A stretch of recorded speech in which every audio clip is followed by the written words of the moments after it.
We're gonna use same pummel position, over, under, and we're gonna use a technique that I learned only because I had it done on me numerous times by a 2-time Olympic medalist from Cuba named Israel Hernandez. I was overseas at a camp, and left versus left, we had our kind of angle established, and he came in so explosively and put me right on my back 5 or 6 times in one round of sparring or randori with the gi. So over the years, I obviously started to develop my own in the gi and won a lot of big matches with this technique, but being able to kind of establish the fundamental parts of it that would work and adapt it for no-gi or wrestling or stand-up grappling, where we have this over-under position, right? So we have this angle where our lead leg is lined up, we're over and under.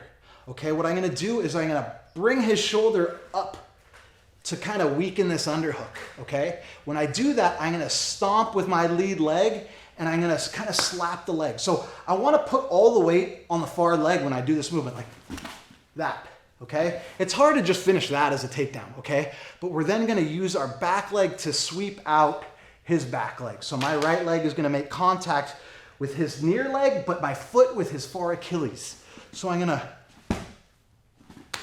boom, just like that.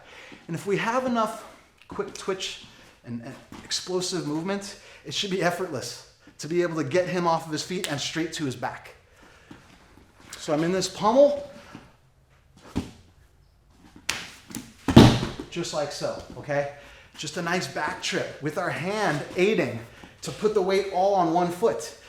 I'm really not trying to like Teguruma him or like kind of scoop and throw and lift.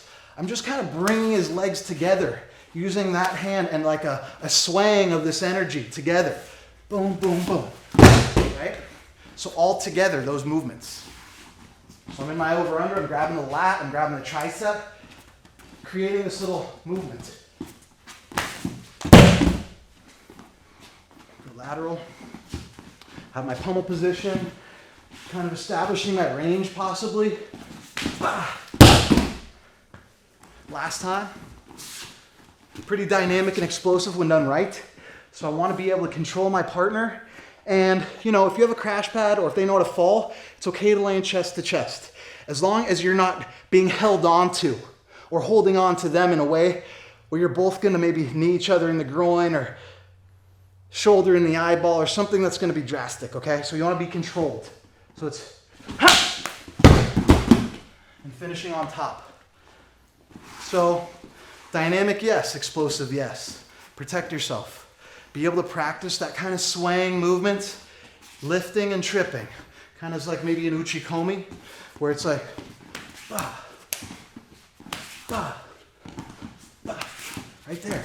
Getting that kind of sequential order down until you're finishing on top.